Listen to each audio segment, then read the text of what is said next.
So let's talk about some more vinyl records from my collection. This is part 3 of that, and the first of all we have Nirvana In. I don't want to butcher this word, but you know this album if you're into Nirvana. This is the 2013 mix. I believe for a long time this was out of print. I think the deal with this is it just like masters, and that, you know, every now and again albums get like remastered. I believe that's the case with this. It's got good songs in it. Obviously one of my favourites on this is Heart Shaped Box. It's a good Nirvana album. There's not really much else to say that anyone's ever said before, but it's also got some nice artwork like that on the back. And obviously, I think I've already shown this now. Some good pictures on the inside. Just standard black vinyl. Next is Miles Davis, Roundabout Midnight. This is a jazz album. Now, jazz is a very subjective thing. There's like different eras of jazz. And if you don't like jazz, you don't like jazz. If you like jazz, you like jazz. It's kind of like a very Marmite subjective music, I think. It's like listen to. I think everyone kind of likes it to a degree in movies. I don't think this... It's a dark blue, but it's not really going to show up on camera. This jazz albums, I don't ever feel like any song in particular stands out for me, and this is why I like buying jazz on vinyl. It's a very, once again, I like to use it like ambient music around.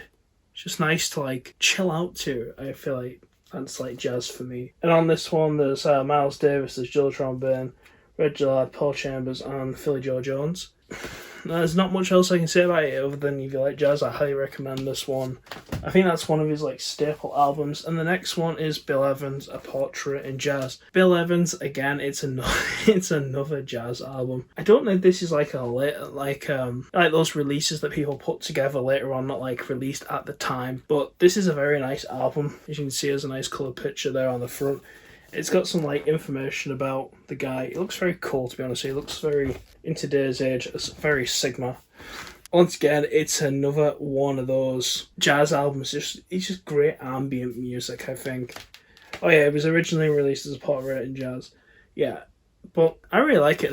I believe there's a series of these albums by Jazz Images. I just think they're just a nice package overall. So now we're going from jazz and we're going to Judas Priest. Now this is Judas Priest Stained Glass. This isn't my favourite Judas Priest album. I think it's called Hellco. The one with the bike on the front is my favourite. I think that's a brilliant Judas Priest album, even though I can't remember the name of it right now on the top of my head. Judas Priest is just kind of an iconic band if you like that kind of music. It's another one that's worth the listen all the way through. I feel like older music, you know, before like before streaming, the albums had more of a, they felt more full or like connected together. Now this is a very, very rough copy of AC/DC Highway to Hell. This is really beaten.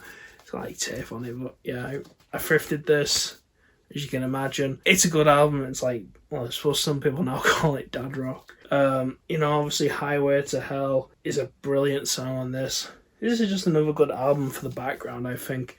It's a good driving album as well.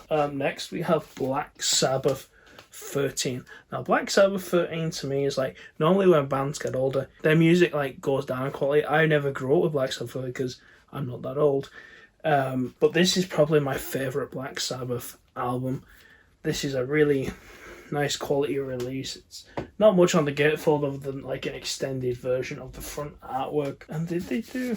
Yeah, they've got some nice album sleeves as well. This is a good album. It's long. It's got like long gothic tones. I always like to listen to this album with headphones on. I feel like you get more of an experience from it from listening to it with headphones. One of my favourite songs on here is God Is Dead and Lorna, and this is, I believe this is another case of one of these vinyl album releases where it's not the full album. I think the version on Spotify or iTunes, it's got like an extra couple of songs, but I feel like this is still a good album to have. It's nice heavy as well. This release is 180 GMS records. Next we have some more Black Sabbath. This is Mob Rules. This album is the time when Ozzy Osbourne was not in Black Sabbath, and there's a conspiracy theory down here somewhere around here. It says something like "kill Ozzy."